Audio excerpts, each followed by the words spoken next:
दोस्तों, हमारे YouTube channel में आपका स्वागत है। जैसा कि आप सभी अभ्यर्थी अपनी अपनी वेटिंग को लेकर यहाँ पर काफ़ी परेशान रहते हैं। देखिए, वेटिंग अभ्यर्थियों के बहुत कमेंट आते हैं। कुछ वेटिंग अभ्यर्थियों का कहना है कि उनकी वेटिंग 5 है और कुछ अभ्यर्थियों का कहना होता है उनकी वेटिंग 10 है और कुछ अभ्यर्थियों का कहना होता है उनकी वेटिंग 370-80 भी है। तो इस प्रकार से चाहे वो वेटिंग वाला 500 पर हो या 300 पर हो या फिर 5 पर, वेटिंग तो सबको मिली है। और दूसरी बात, वेटिंग कैंडिडेट भी हैं, यानी वेटिंग में चाहे 1 वाला हो वो भी वेटिंग में रहेगा, चाहे 500 वाला हो वो भी वेटिंग में रहेगा। बस अंतर इतना होता है कि आपकी अगर सेकंड काउंसलिंग होती है तो जो करीब वाले वेटिंग वाले होते हैं उनकी वेटिंग क्लियर होती है और जो दूर वाले होते हैं उनकी वेटिंग क्लियर नहीं होती और उसके बाद उनको दोबारा भर्ती देना पड़ती है। लेकिन वेटिंग तो सभी के लिए रहती है। लेकिन आज यहाँ पर हम वेटिंग अभ्यर्थियों के लिए एक खुशखबरी लेकर आ रहे हैं। चाहे वो वर्ग 1 के वेटिंग अभ्यर्थी हो, चाहे 2 या 3 के, सभी वेटिंग अभ्यर्थियों को ये खुशखबरी आप सभी के लिए बहुत अच्छी रहेगी। दूसरी बात, यहाँ पर मध्य प्रदेश सरकार वेटिंग अभ्यर्थियों के लिए ये खुशखबरी लाने जा रही है। देखिए, जैसा कि आप सभी को मालूम है कि 1 अक्टूबर से नए भर्ती नियम लागू होने जा रहे हैं। इस पर जो है सरकार ने, विभाग ने काफ़ी सुझाव भी मांगे हैं। अलग अलग विभाग ने अलग अलग प्रकार के सुझाव मांगे हैं कि किस प्रकार से आगामी भर्तियों में अभ्यर्थियों को वरीयता दी जाए। और साथ में देखिए, यहाँ पर एक चीज़ और भी निकल कर आ रही है। तो यहाँ पर देखिए, वेटिंग अभ्यर्थियों को लेकर यहाँ पर अच्छी खबर भी निकल कर आ रही है, क्योंकि देखिए यहाँ पर केवल मेरिट अभ्यर्थियों से ही भर्ती कंप्लीट नहीं होती। आप सभी को मालूम है, जितना अधिकार एक भर्ती पर मेरिट वाले का होता है उतना ही अधिकार एक वेटिंग वाले का भी होता है। और अगर पद बच जाते हैं तो वेटिंग अभ्यर्थियों से वेटिंग को क्लियर किया जाता है और उन पदों को भरा भी जाता है। तो देखिए, यहाँ पर सबसे अच्छी बात, सरकार ने कई रूल्स के लिए अभ्यर्थियों से सुझाव मांगे। कुछ अभ्यर्थियों को मालूम है और कुछ नहीं मालूम है। ये सुझाव आपसे 15 जून तक मांगा गया है और ये किस तर्ज पर मांगा गया है ये भी हम आपको बताएंगे। देखिए, यहाँ पर राजस्थान सरकार एक नियम लाने जा रही है वेटिंग अभ्यर्थियों के लिए। तो यहाँ पर नियम क्या रहेगा कि आपकी कोई भी भर्ती निकाली जाती है, जैसे कि मान लीजिए वर्ग 1 की भर्ती निकाली गई। हम यहाँ पर उदाहरण दे रहे हैं। कुछ अभ्यर्थी आकर कहेंगे, मैडम आपने 2 का क्यों नहीं कहा। मान लीजिए आप जिस वर्ग से जुड़े हैं उस वर्ग से आप मान लीजिए कि आपकी भर्ती निकाली गई। अब भर्ती निकलने के बाद, जैसे मान लीजिए भर्ती में 8000 पद निकाले गए। अब यहाँ पर आप मानकर चलिए, ऐसा हम बोल रहे हैं, आप उसी को सपोज करते हुए चलिएगा, क्योंकि फिर आपको नियम बेहतर समझ में आएगा और उससे क्या होगा, आपको क्लियर भी होता चला जाएगा। तो देखिए, यहाँ पर जैसे कि वर्ग 1 की भर्ती निकाली गई 8000 पदों पर। अब इसके बाद क्या हुआ, भर्ती कंटिन्यू जारी है। 1 काउंसलिंग हो चुकी है या 2 काउंसलिंग हो चुकी है, भर्ती कंटिन्यू जारी है। अभी भर्ती का समय पूरा नहीं हुआ है, विभाग द्वारा भर्ती बंद नहीं की गई। ये राजस्थान सरकार का नियम समझा रहे हैं हम आपको। उसके बाद क्या हुआ, इधर से क्या हो रहा है कि जो टीचर पहले से लगे हुए हैं वो भी भर्ती से रिटायरमेंट हो रहे हैं। यानी कि जो वर्ग 1 उच्च पद पर कार्यरत हैं वो अगर टीचर रिटायरमेंट ले रहे हैं तो उन पदों को राजस्थान सरकार जो आगामी भर्ती है उसमें नहीं जोड़ेगी। तो यहाँ पर वो पद कहाँ पर जोड़े जाएंगे, यानी कि अगर मान लीजिए, फिर से समझने का प्रयास कीजिएगा, ये 2023 की भर्ती निकाली गई वर्ग 1 की, या फिर 2025 की भर्ती निकाली गई वर्ग 2 की। अब यहाँ पर जैसे मान लीजिए काउंसलिंग आपकी चल रही है, पहली काउंसलिंग भी और मान लीजिए दूसरी भी हो चुकी है, ऐसा सपोज़ कीजिएगा। अब 2 काउंसलिंग हो चुकी है। अब यहाँ से ये टीचर हैं, ये स्कूलों में कार्यरत हैं, यहाँ से इनका रिटायरमेंट हो रहा है और ये पद पूरे खाली हो चुके हैं।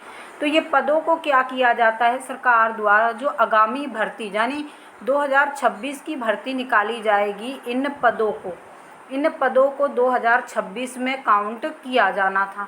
लेकिन अब राजस्थान सरकार ऐसा नहीं करेगी। अब इन पदों को क्या करेगी, जैसे मान लीजिए 100 पद खाली होते हैं, एक सपोज़ कीजिएगा, जैसे 100 पद खाली होते हैं तो इन 100 पदों को राजस्थान सरकार क्या करेगी, 2023 की भर्ती और 2025 की भर्ती में काउंट कर देगी। तो यहाँ पर इसी तर्ज पर मध्य प्रदेश सरकार ने सुझाव मांगा है।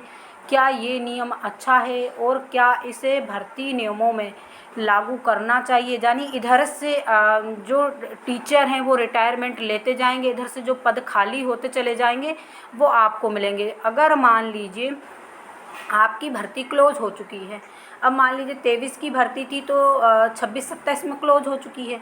अगर क्लोज हो चुकी है उस साल, उसके बाद जब भर्ती आएगी नहीं, 2-3 साल भर्ती बीच में गैप रहता है, उस पीरियड्स में यानी कि उस जैसे कि 26 से लेकर 28 तक भर्ती नहीं निकालेगी, उसमें कोई पद रिक्त होता है तो वो आगामी भर्ती में जोड़ा जाएगा। और मान लीजिए जो पहले से पद हैं, जैसे विभाग के पास 21,000 पद हैं वर्ग 1 के और वर्ग 2 के 36,000 कुछ पद हैं, जैसे भी हैं, वो सब मिलाकर फिर आपकी सेकंड भर्ती निकाली जाएगी 27-28 की।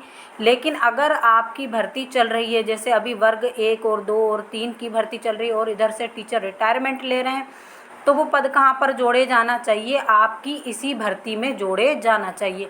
तो ये नियम है राजस्थान सरकार का। अब मध्य प्रदेश सरकार भी इस नियम को लागू करने जा रही है अपने भर्तियों में। और यहाँ पर आपसे 15 जून तक सुझाव मांगे हैं कि आपको ये नियम कैसा लगा। क्या विभाग को जो आगामी भर्तियों के लिए ये पद बचाकर रखना चाहिए और आगामी भर्तियों में जोड़ना चाहिए, या फिर उसी भर्ती में जोड़ना चाहिए और वेटिंग अभ्यर्थियों की वेटिंग क्लियर करना चाहिए? ये सब चीज़ें आपको सुझाव के माध्यम से सरकार को 15 जून तक देना है। और देखिए, हमें ये नियम बहुत अच्छा लगा, क्योंकि देखिए आप सभी अभ्यर्थी इतने आंदोलन करते हैं, क्यों करते हैं? पद वृद्धि के लिए। अगर हर वर्ष भी 1,000 टीचर रिटायरमेंट ले रहे हैं और 3 साल भर्ती चल रही है और 3,000 टीचर रिटायरमेंट लेते हैं, तो 3,000 पदों पर पद वृद्धि होगी और 3,000 अभ्यर्थियों की वेटिंग क्लियर होगी। दूसरी बात, 3,000 अभ्यर्थियों को पेपर नहीं देना पड़ेगा और 3,000 अभ्यर्थी कंपटीशन को भी, आगामी भर्ती के कंपटीशन को भी कम करेंगे।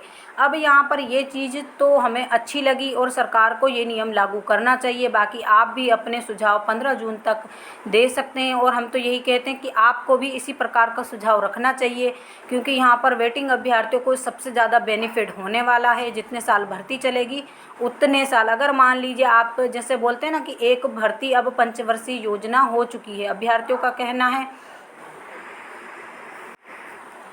तो देखिए, अगर जैसा कि अभ्यर्थियों का कहना है कि अब जो भी भर्ती आती है वो एक पंचवर्षीय योजना बनकर रह गई है, क्योंकि भर्ती अब आप देखेंगे कि इतना अटक अटक कर चलती है, चाहे वो कोर्ट के कारण हो या विभाग के गलत नियम बनाने के कारण या काफ़ी चीज़ों के कारण जो भर्ती है वो 5 साल चलती है। 5 साल मान लीजिए उसको धक्का लगा लगा कर सरकार चला देती है।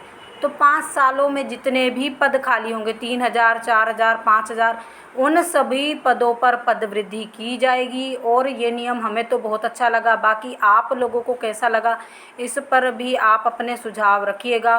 देखिए, अभी क्या होता है, 5 सालों में जितने भी पद खाली होते हैं वो कभी भी पद वृद्धि में नहीं लाए जाते हैं। वो क्या किए जाते हैं, आगामी भर्ती यानी आगामी में भी नहीं निकाले जाते। जैसे मान लीजिए आपका क्या होता है, अभी मान लीजिए जैसे कि 23 की भर्ती 23 से निकाली गई और अभी उसको 4-5 साल होने वाले हैं। अब क्या होगा यहाँ पर, अब मान लीजिए कोई भी भर्ती 23 से निकाली गई, अब 23 से जो भी पद डेली जो आपके प्रतिवर्ष टीचर से खाली हो रहे हैं, तो वो क्या हो रहे हैं, 28 या 27 में जो भर्ती निकाली जाएगी, जो 26 में निकाली जाएगी, वो कभी भी 27-28 की भर्ती में काउंट नहीं किए जाएंगे। बल्कि कब काउंट किए जाएंगे, कब उन पदों पर जो है वैकेंसी निकाली जाएगी 30-32 उस समय निकाली जाएगी। यानी इसका आपको कोई भी बेनिफिट नहीं मिलने वाला। तो सरकार का अभी ये नियम है, अगर आपका ये नियम जुड़ जाता है तो काफ़ी अच्छा रहेगा। इसलिए हम सभी अभ्यर्थियों से कह रहे हैं अपने सुझाव दीजिए, और काफ़ी अच्छा नियम सरकार सोच रही है लाने को, और आप सभी अगर सुझाव देते हैं तो इस नियम को लागू कर दिया जाएगा। तो इसी प्रकार की जानकारी के लिए हमारे साथ जुड़े रहिए। जो लोग हमारे चैनल पर पहली बार विजिट कर रहे हैं, प्लीज़ चैनल को भी सब्सक्राइब कर लीजिए। वीडियो को अधिक से अधिक लाइक कीजिए, शेयर कीजिए। Thank you.